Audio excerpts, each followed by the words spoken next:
Are you ready to take your business to the next level? Every day there are countless books and articles that are published offering the key on how to make your business a success. It's easy to feel overwhelmed trying to keep up and run your business. That's why Deb Creer created the Business Power Hour. Keep up on the latest trends, best practices, and techniques for how to make your business a success. Let the Business Power Hour do the heavy work for you. Good morning, good morning. I am Deb Creer, and I am passionate about giving professionals the tools that they need to make themselves and their businesses as successful as possible. And I got to tell you, I am so excited for today's program because I'm talking with a friend of mine. You know, it's always fun when I get to interview new guests, but it's even more special when I get to talk with friends and people that I know, and especially people like this delightful woman who is doing so much for women in our business community. And so please join me in welcoming Linda Fisk to our program. Welcome, my darling. Thank you so much, Deb. I will tell you, it is just an absolute pleasure to be on your podcast with you. I've been a big fan of your podcast for quite a while now. And I tell you, every conversation I find both entertaining and informative. So let's hope that I can live up to those standards. You will. And people always ask me, what do you get out of it? And I tell them, I get to talk to the coolest people in the world. And I have so much fun doing it. That's why we're getting close to, 700 episodes. Holy schmoly. And that means I talk a lot, right? Well, let me tell people a little bit about you, and then we will dive into this because we already know that we're going to have a lot to talk about. So Linda Fisk is a multi-award-winning leader, keynote speaker, author, and university professor dedicated to amplifying and extending the success of other high-caliber business leaders. She is the CEO and founder of LeadHERship Global, and that has a capital HER in it, a community of unstoppable women enhancing their leadership blueprint and embracing their power to be the best version of themselves in work and in life. In LeadHERship Global, Linda supports and guides ambitious, creative women to move in the direction of their purpose, their mission, and their dreams with powerful connections, critical support, practical tools, and valuable resources to show up, speak up, and step up in their careers and personal lives. Holy schmoly, you can see why I like Linda. Thank you, Deb. Yeah, I tell you, I have a dream job working with some of the most inspirational, incredibly high-performing women on the planet. And every day I'm inspired by them. Yeah, and I mean, it truly is a great organization to be part of, and we're going to learn a lot more about it. But between now and then, one of the things I always like to ask my guests is, how did you get to where you are today? And how did you decide that this really is your passion in life? Yeah, that's a great question. I know the transformative power of bringing leaders together, the kind of multiplier effect that you can experience when you're in the company of other high-performing, growth-oriented leaders, and you're focused on lifting each other up, encouraging each other, supporting each other. The impact of that kind of private, supportive, confidential community simply can't be understated. Right. It's just remarkable to see the kind of transformation that can happen. And I will tell you that executive C-suite women are constantly bombarded with advice around the importance of growing their network, building their personal board of directors, using every opportunity to network. It's not who you know, but what you know. You hear those things all the time. And I'd say that's all very inspiring, but it's not necessarily intuitive. Right. And in fact, it can be quite intimidating, especially if you're more of a reserved personality, like in fact I am.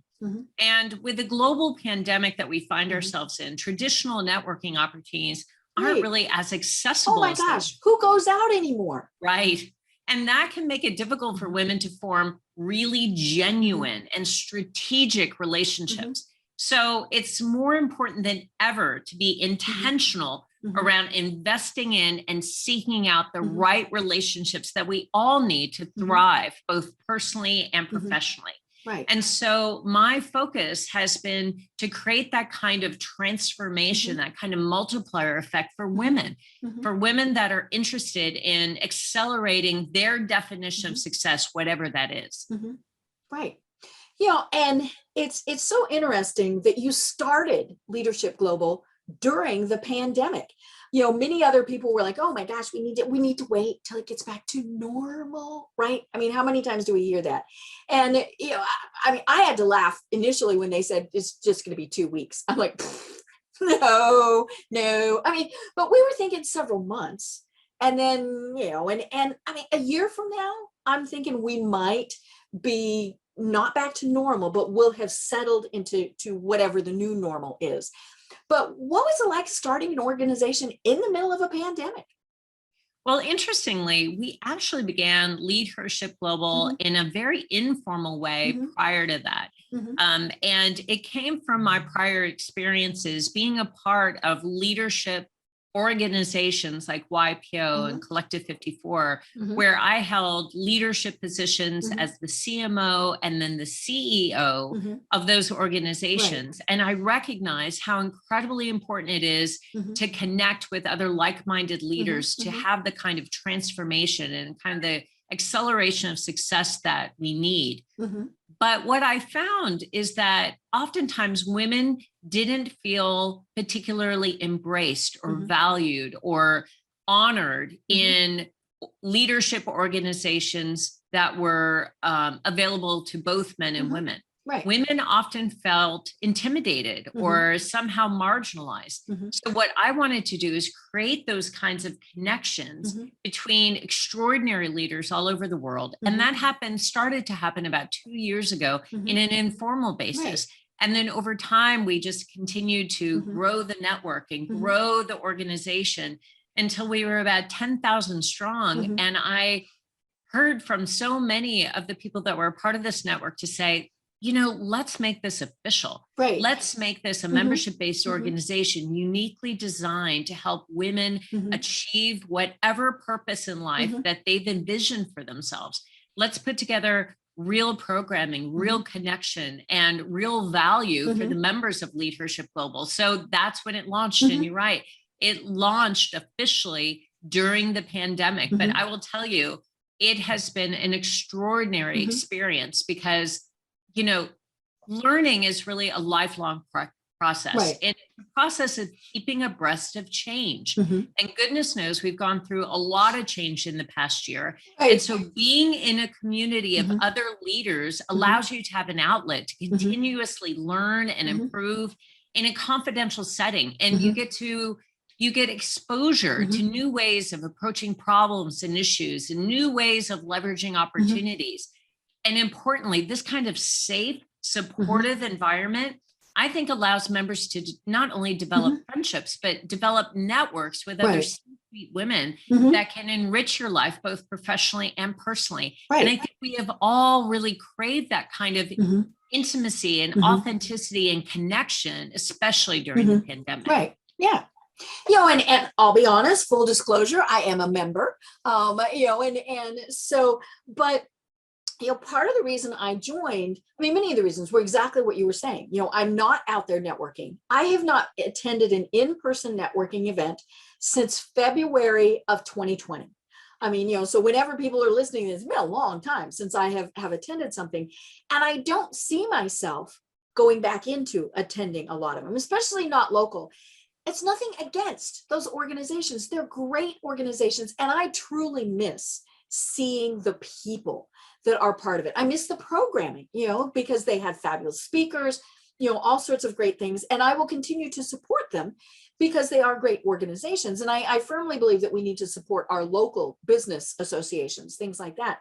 But I don't miss having to get dressed up, having to pay to attend, right? Because even if you're a member, typically you still have to pay at least the lunch fee. My big thing now is to tell people I don't want to put on shoes, and drive. I'm here in Atlanta now. One of the groups that I belong to meets 10 minutes away. Holy schmoly, that's unheard of, right? But some of them are 45 minutes to an hour at least each way. So as fabulous as they are, it takes half a day when you go to a meeting. And so I had That's right. decided at the first of the year, okay, this is going to be my new normal.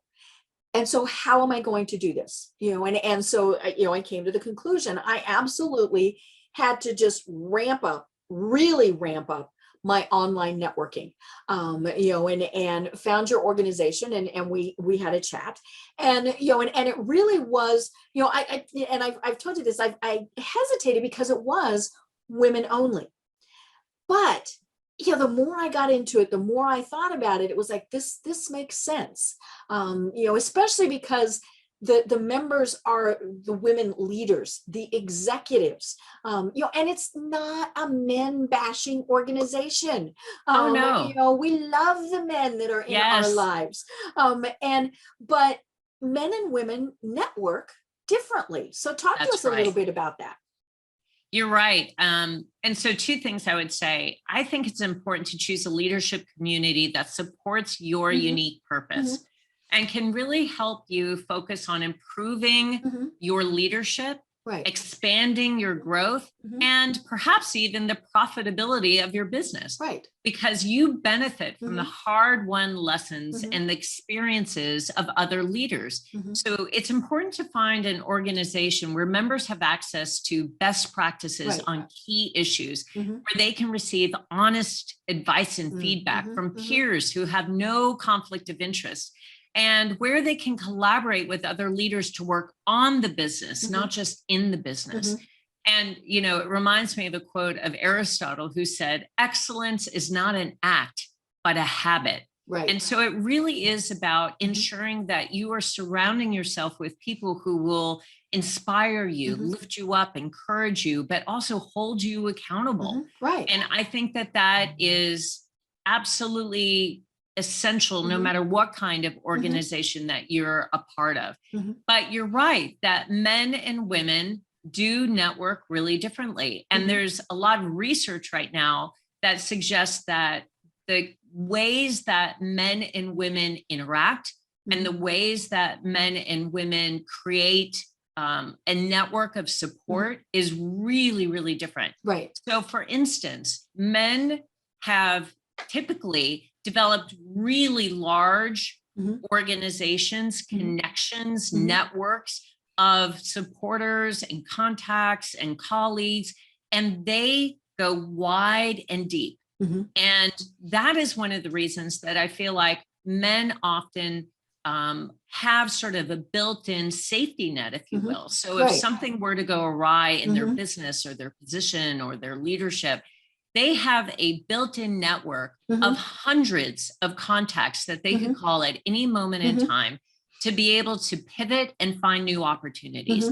That kind of built-in safety net has been part of that culture of men's leadership for decades. Right. Women are just now catching on that by connecting with other leaders, not only do you have a built-in safety net, but you also have an ability to accelerate your level of success because you're in communication and connection with other women. But importantly, not only are women beginning to build the kind of broad and deep networks that men have of colleagues and sort of trusted relationships, but importantly, research now tells us that it's really a small group of probably no more than 100 very deep, rich, trusted relationships that women seek out that really create the advantages for them.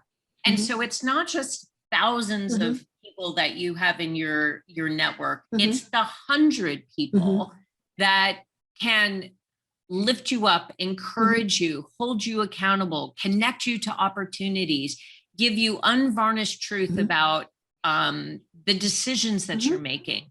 And I feel like it's that 100 that women need, deep, rich, trust-based relationships that really makes the difference. And again, research tells us that, in fact, those women that have a group of 100 close contacts, people that they can pick up the phone and call at any time for advice, for guidance, for mentorship, for resources, for connection, for introductions, those are the relationships that are really transformational for women. And it's not the kind of relationship that men typically seek out. Right. Yeah. Purely anecdotal from my perspective, what I see is that men, you're right, they have these huge networks, but in a lot of cases, it's what can you do for me now? And I mean, if they can't do it, that's fine. But they're kind of out of mind, and they're still in their network, so they might go back to them, but it's a lot of superficial type of things because there are so many. I mean, there's just so many people that our little brains can keep track of, and so men build those big networks. But if you haven't done anything for them recently, you're definitely not top of mind for them. And of course, women build the relationships. We might not have done business with somebody for years, but we remember, oh my gosh, this is what Linda does, and I'm going to refer this person to her. And we enjoy making those connections. Now, men, they do that too, but for women, it kind of ingrained. That's right. That we're looking, for ways that we're going to help other women out and how we can really build relationships with them.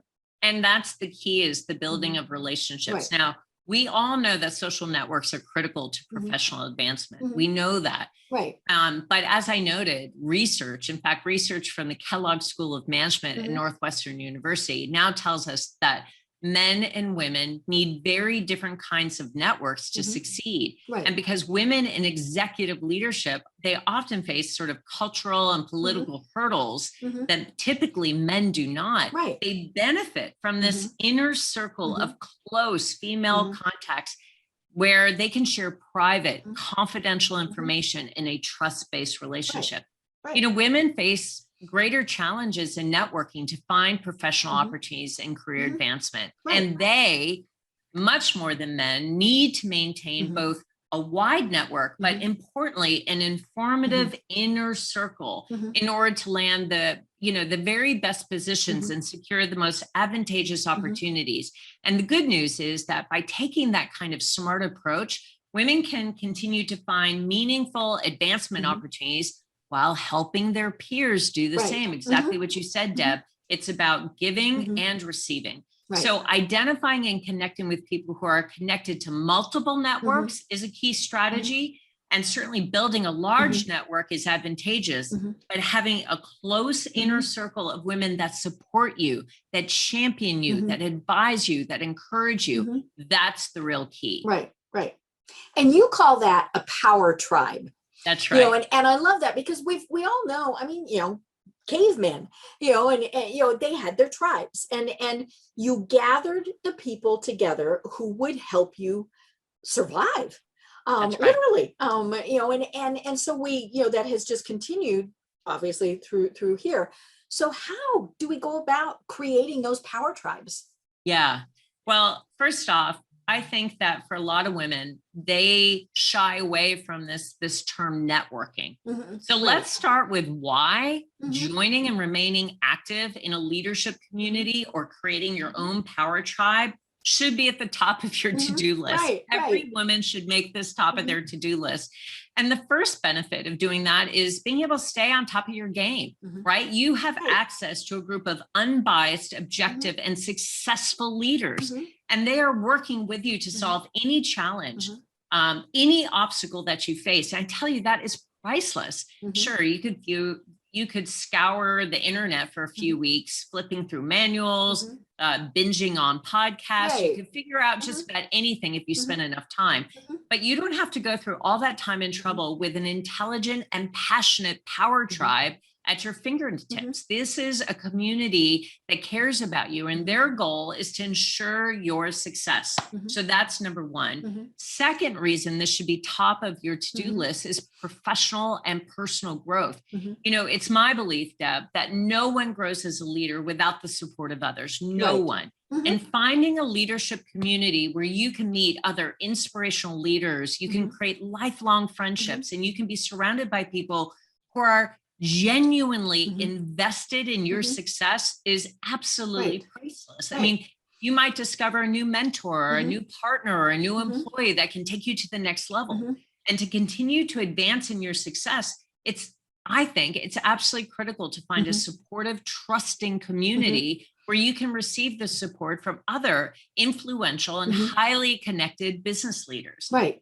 And the last thing is something that you said that I really want to sort of dive into a little bit. And that's all about returning the favor. You know, creating your own power tribe through a leadership community affords you the chance to give back.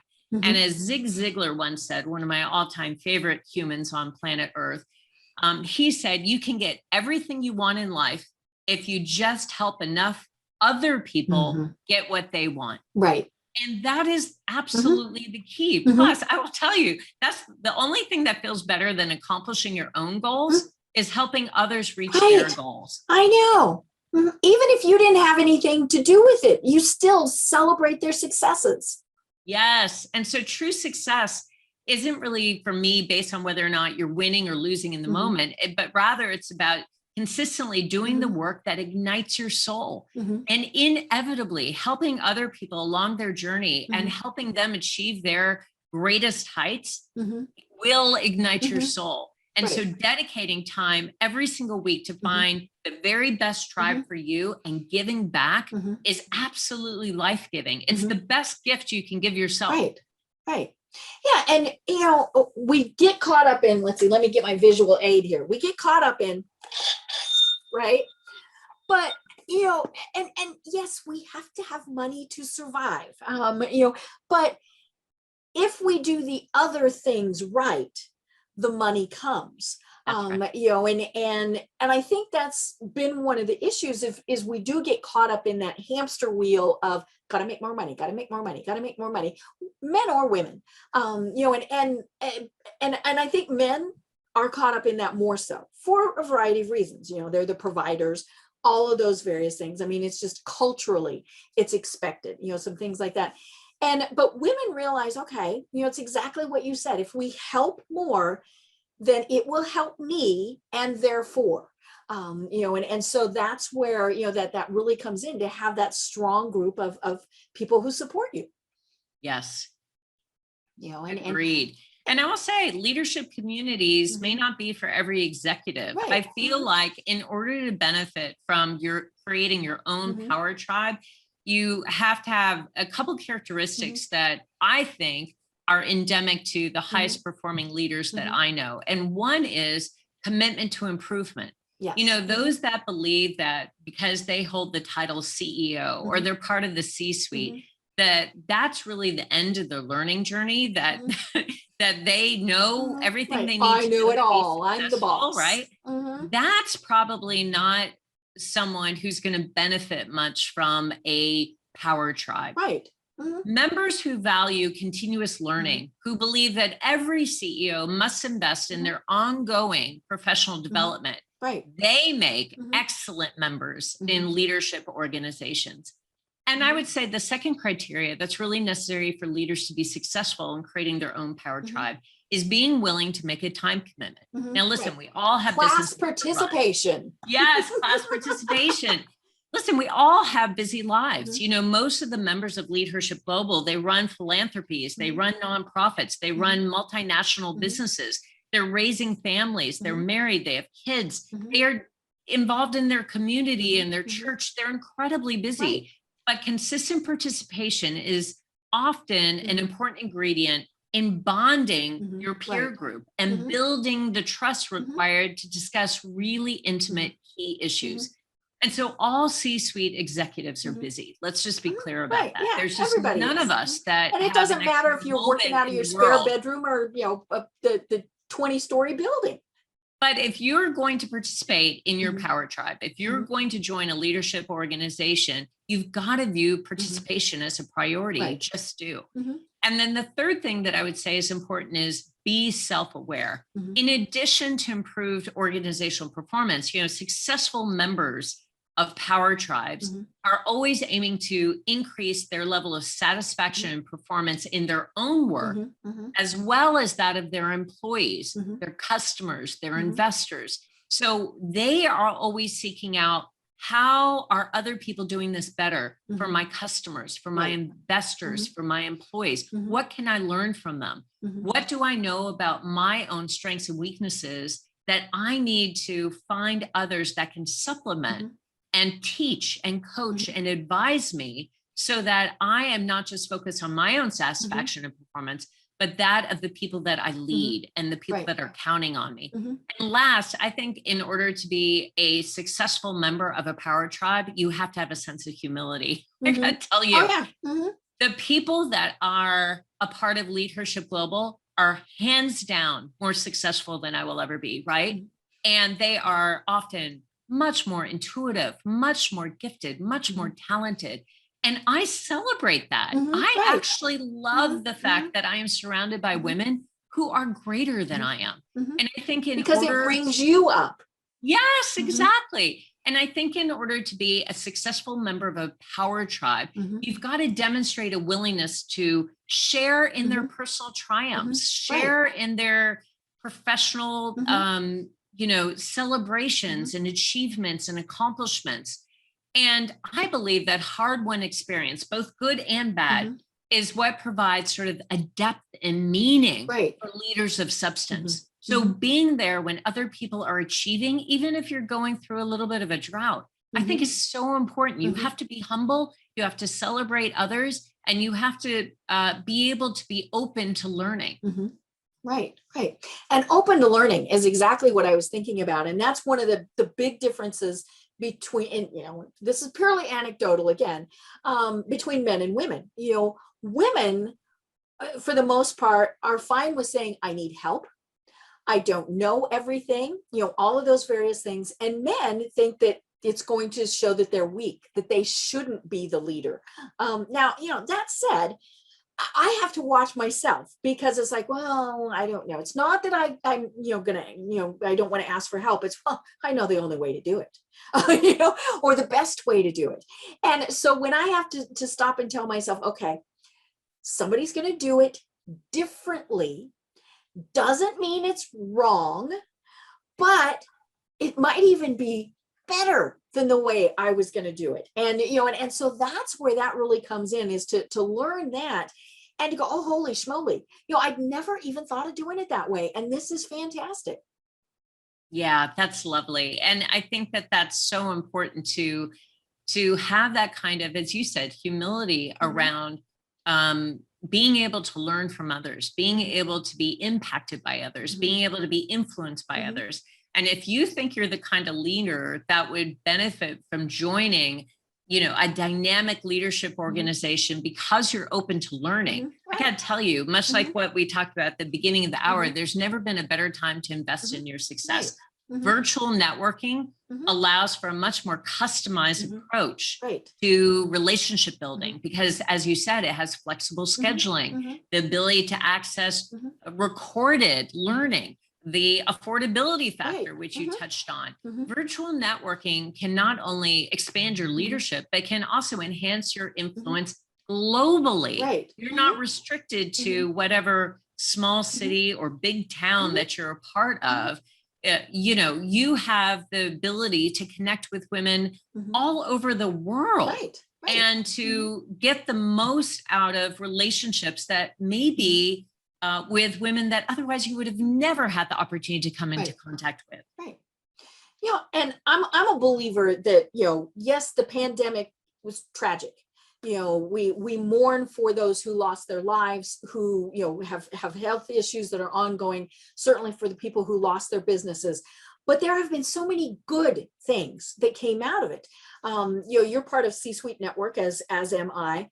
And the fact that, they couldn't have in-person events. I mean, they pivoted and started immediately having so many fabulous online programs with speakers that I never could have heard anywhere else. Because I probably wasn't going to go to a conference where they were the speaker, and even just meeting people like that. And so, and same thing with LeadHERship Global, it's pulling together the resources that we wouldn't have had access to 14 months ago.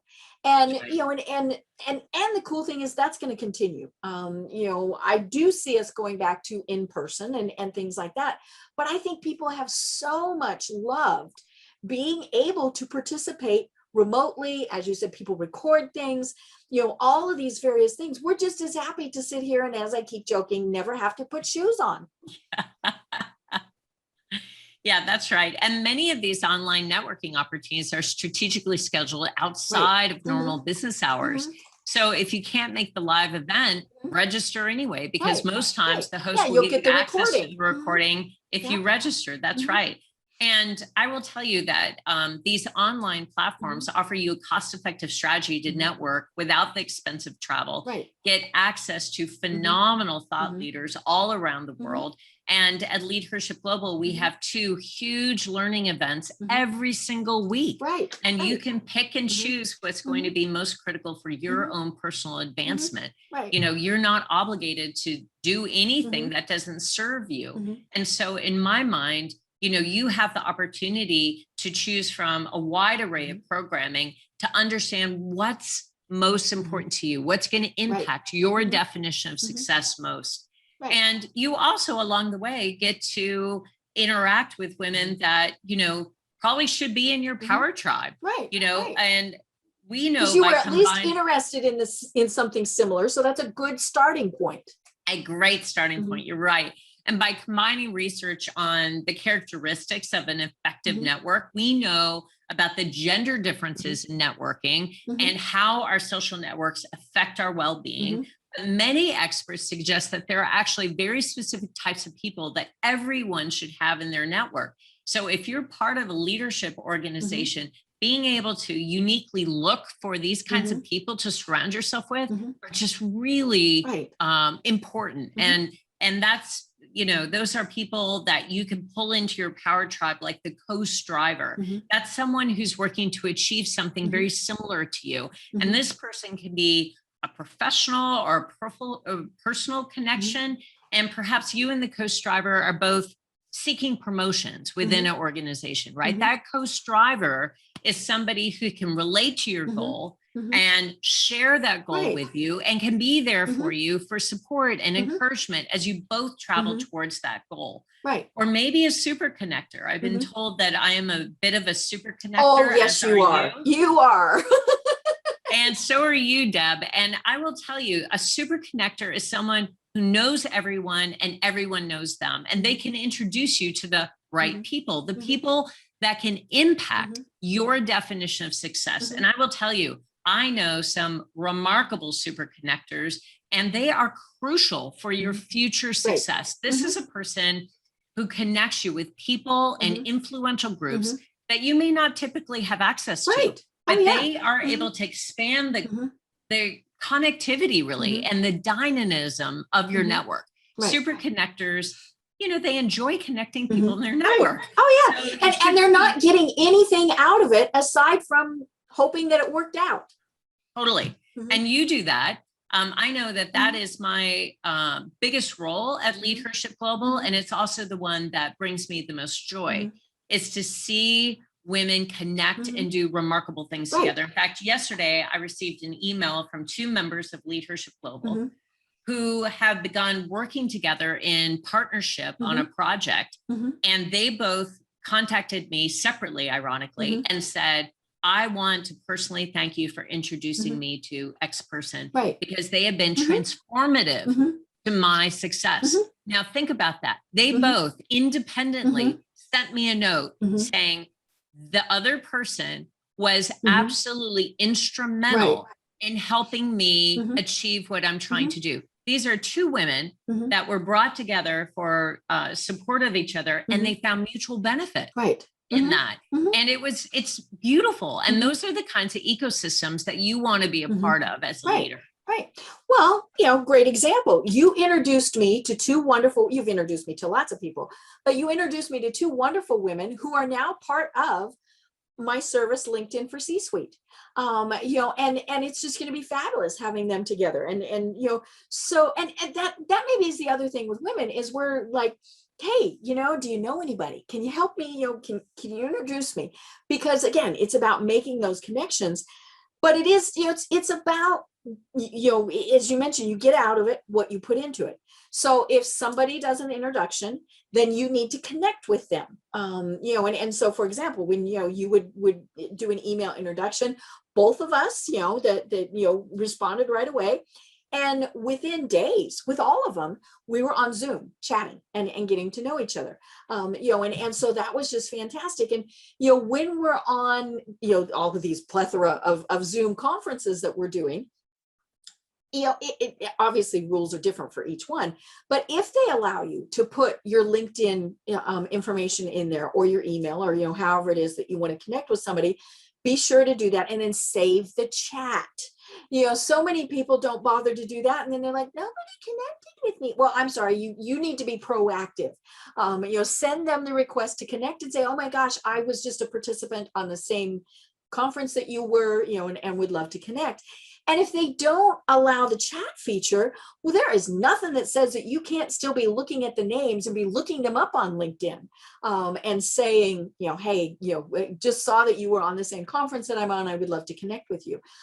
So, I tell people, add one new LinkedIn connection a day, and many people go, oh, really, folks? And Deb, you're making such a good point, because you have to carve out regularly scheduled time to review and grow your network. You just do. Ready-built leadership communities like LeadHERship Global makes it so easy to reach out. And to ensure that you're optimizing your membership, you should be sharing often. You should be a resource. You should be expanding your thought leadership by sharing with the community, be an active and daily participant. And I think by leveraging touch points like you talked about, connecting with people on meetings and connecting with people in the network, to not only maintain your current connections, but to grow your network is an essential part of building your power tribe. You have to carve out regularly scheduled time to both review and grow your network. And I got to tell you, the other thing that I hear all the time and I see on Zoom constantly is people that have their videos shut off. It's okay. Listen, we've all had those. I want to sit there and eat my lunch and not have everybody see me eat my lunch. Right. And there are times that, we've had just a really heck of a day and we don't feel like being on camera, or we're eating, or we don't have our hair done or makeup or whatever. But I got to tell you, if you want to really build a presence, if you want to raise your visibility, if you want to increase your profile, then it's time to get comfortable being visible, because networking involves being seen. Right. And so if you're ready to establish your expertise, and if you're ready to be known as a thought leader, then you've got to be comfortable being seen. And you can use your leadership community to leverage your thought leadership. But you have to be visible. You have to share those career-related articles. You have to post current information. You have to provide resource-rich content. You have to ask questions. You have to connect with people personally. You have to participate in chat sessions, answer questions, interact consistently in these groups. And that showcases your expertise while connecting you with others. We have a part of LeadHERship Global called Ask the Expert. And it's where members get to ask really intimate, powerful questions that impact their business. And then other members respond. Other members provide thought leadership, and they ask and answer those questions. And I got to tell you, if you own your own business and you show up and you participate in these groups, you're going to be branding yourself as a thought leader. Right. And of course, the cool thing about having these networks that are so wide, so different states, different countries even, is you can ask the questions that you might not ask in your local community, because your competitors might be there, people that you really don't want to know some of these things. But it's okay for me to ask somebody who's 5 states away. It's back to that safe thing, and so that is where this kind of helps too, is just expanding your network just really allows us to expand who we can ask for help and who we can help. That's right. That is right. And I feel like having as we talked about, a wide network of contacts, but a really close inner circle of confidants is really what differentiates those women that are able to accelerate their success and really have, a deeper sense of well-being, a deeper sense of connection, of belonging, and a wider array of great input and advice and mentorship than those that don't. And I have so often seen women that are incredibly steadfast, very determined, incredibly dedicated to their jobs, and they never look up. They never look beyond the four walls of their cubicle or their office.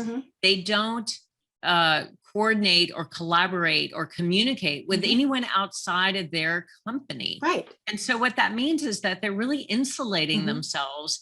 They're not reaching into their industry. They're not reaching into their community. They're not reaching into their region of the world, or as you suggested, across the entire world, to ensure that, hey, listen, if something goes wrong with that company, their position, there's a leveraged buyout, there's a change in management, all of a sudden their job's at risk. They don't have a network sort of built in to help them. They've only networked with the people they work with who are going to be competing for those other jobs. That's right. That's absolutely right. And I feel like oftentimes when women lose their position, they all of a sudden say, oh my gosh, I should have.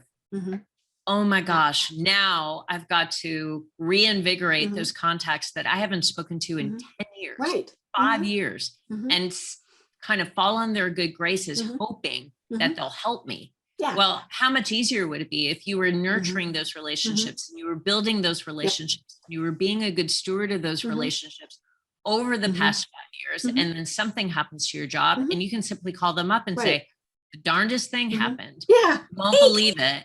So how, how can you help me get through this? Do you have any good ideas? Do you have any good connections? Is there any advice you would give me? Is there any opportunity that you know of that would be a good fit for me? That's a much easier conversation. Right. And let's be honest, the pandemic made this worse, because we went from, maybe not looking up, only connecting with people we knew, to now we're not even leaving our house. And so we're not out there at all. We're not networking. We're not doing anything. In the last 14 months, I've had 3 in-person business meetings, and those have only been within the last 2 months. And so, and those were, just the one-on-one type of thing, not networking, just 3 in-person meetings. And so, in order to connect with you, it's got to be online. And I'm not really looking forward for, a variety of reasons that we've talked about, but also health reasons. We have to be protective of our own health. That's right. Okay, I don't have to wear my mask when I'm online. I don't have to say, Linda, have you had your shots? That's right. Yeah, that's just one of the weirdest questions that has come out of all of this stuff. But and we can reach out to anybody and everybody anywhere around the world. And people are like, well, if I send them a request to connect on LinkedIn and they ignore me, so what? But I also tell them, did you give them a good enough reason to connect with you, or did you just click that button? Give them a reason to want to connect with you. Now you also have to be realistic. I mean, if I send something to, say, Warren Buffett, he's probably not going to accept my request to connect. But if I'm more realistic, and maybe if there's somebody in his organization that I want to connect with, I go down a different level. But I give them a reason to want to connect. But you're still just kind of shooting flies with a shotgun at that point. Why not be part of organizations that already have people who want to connect? That's right. And I think that what's important here too is being strategic about the people you connect with within those organizations. We talked about a couple of the kind of personality types that I think everybody should have in their corner. But one of the ones that I think is so important, and I think of you, Deb, in this way, is that you are a re-energizer. And this is Energizer bunny. that you can call when you need a boost of energy, when you need a little inspiration. A re-energizer is a person that honestly should be on your speed dial. This is someone who you naturally want to call when you're feeling down or you're challenged with something or you're at a crossroads, because they lift you up instantly. This re-energizer is somebody that I think we all need on our speed dial. And Especially for me, now. that's you. For sure. And I would also say that we need a champion. This is someone that is really your cheerleader, someone who believes in you. And we all need a champion in our power tribe. This is someone who is always cheering you on, regularly sings your praises or defends you, even when you're not in the room. This is someone who deeply believes in you, that you know you can count on. And if you don't have a champion in your corner, or maybe recently you've gone through, sort of a reorganization of the relationships in your life, and this is a missing seat. Well, this is someone that I think everyone needs, especially women. We need cheerleaders. We need someone that believes in us. And so finding those kinds of people very specifically and very strategically, I think is really important, as well as mentors and sponsors and allies and those types of people that we've talked about a lot. Right. And we should also want to be mentors. It's funny. People are always like, ew, millennials. Ew. I'm sorry, the millennials that I deal with, now granted, I am for the most part networking with them, interviewing them for the podcast, things like that. So, but I love them. Oh my gosh, they are going to solve the problems of the world. But I also tell people, every time you go, remember, you raised those kids. Our generation raised them. So let's stop making faces at them. But they're so eager for mentors and people who can help them along, and let's be honest, women, we need to do that. I mean, we have got to help younger women be successful, because again, when they're successful, we're successful. That's right. And I also think that every woman deserves and needs an accountability partner. This is someone who holds you responsible, and maybe someone who's willing to give you a little tough love at times. And I will tell you again that research and science prove that having an accountability partner increases your likelihood of achieving those really tough, ambitious, maybe even audacious goals. An accountability partner is a partnership where you mutually agree to hold each other accountable and provide feedback on a regular basis, so that you both can hold your commitments. And there are some of those relationships that happen naturally in a workplace where it's sort of a corporate-based environment, but those relationships are not so readily accessible if you're a solopreneur, you're a small business owner. And so creating those kinds of accountability partners outside of your organization, especially if you're a CEO, is so important. And that's another place where leadership organizations or your own power tribe can really come into play, because it helps you have an accountability partner where otherwise, as a CEO, as an owner of a small business, as the person who truly is fully accountable, you may not naturally have that kind of structure where that's accessible to you. Right. Well, and it's in many cases not appropriate. If you're the CEO, now granted, there's other, probably other C-level people that you could be talking to, but there are some things that you shouldn't be sharing with them, but you still need to talk to some, and so, that's where it's great to have people outside the organization to be able to say, you know what, we've got this challenge, because a lot of times your challenge is with those C-level people, right? And so, to be able to have the people that are outside, because not only are they outside, they're going to give you totally different points of view, but in many cases they've also gone through it. I mean, there are no new problems. Now even the pandemic, I mean, we had gone through things on a much smaller scale. I mean, probably the closest would have been September 11th, what we had to deal with then. But there were many similarities with, okay, we can't do that now, we need to do this. How are we going to get from A to B? And when you talk to people who have done that, then that's where it's going to help. You're right. And high performing executives tend to value the perspectives of other leaders, as well as the wisdom that comes from practical experience that are learned by others in similar situations. So most leaders don't have a safe environment where they can share their concerns. C-suite executives often feel that any public show of vulnerability or uncertainty risks losing their confidence or the respect of their boards or their employees or their customers, much like what you said. And so those who haven't walked in a C-suite executive's shoes often don't have the perspective to balance competing interests that C-suite executives often need to weigh, which can include, you know, employee interests, morale, investor demands, customer focus, and then the ever-present tension between growth and profitability. Right. So for these reasons, I think C-suite leaders often make the very best advisors to other C-suite executives. And by increasing the number of CEOs that find peer groups, that tends to be the best way to obtain objective, but qualified advice and perspective and guidance. Right, right.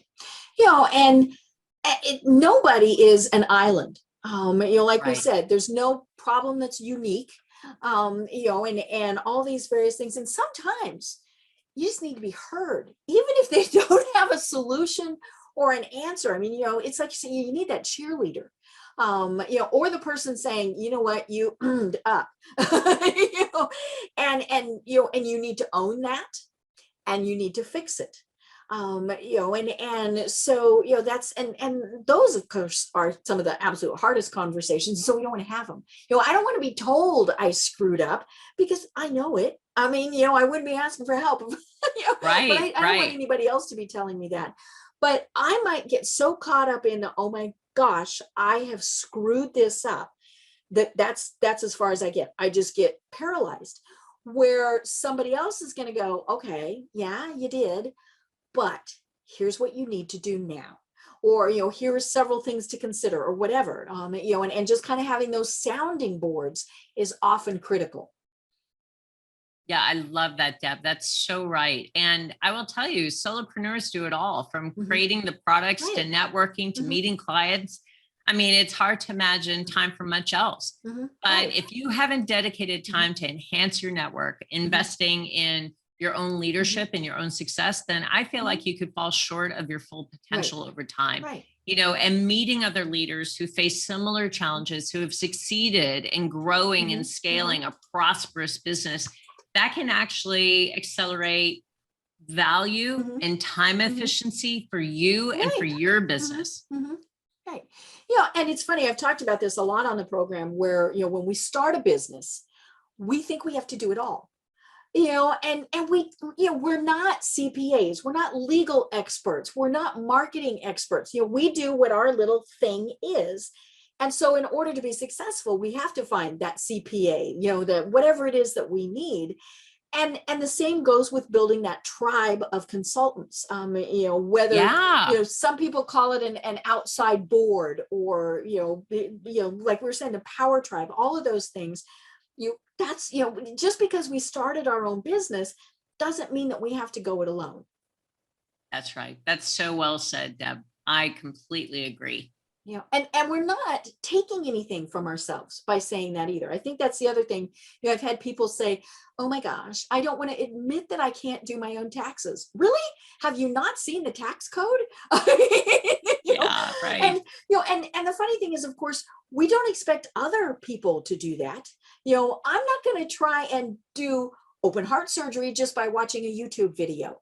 You know, and I expect that they're going to have a team of people. You know, maybe it's, you know, you go in to get your oil changed. Well, there's 4 people that are working on your car.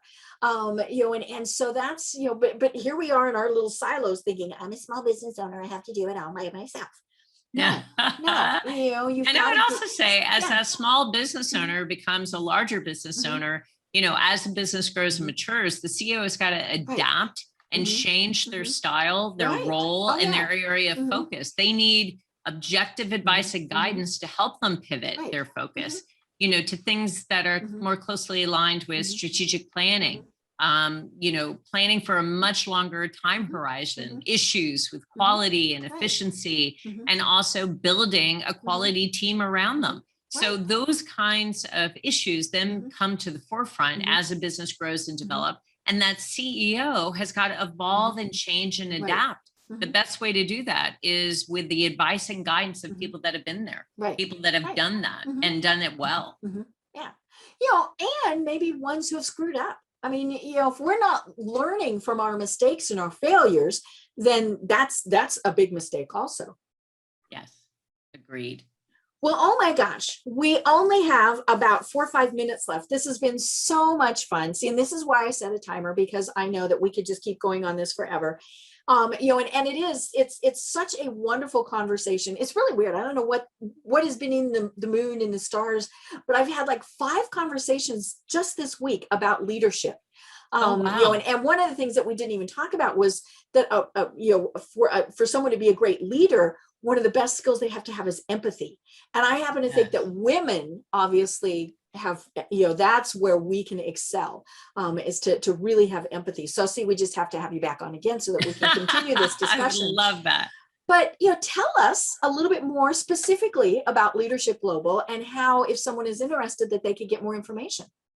Well, thank you for that, Deb. I would say that you did a beautiful job introducing leadership at the top of the hour.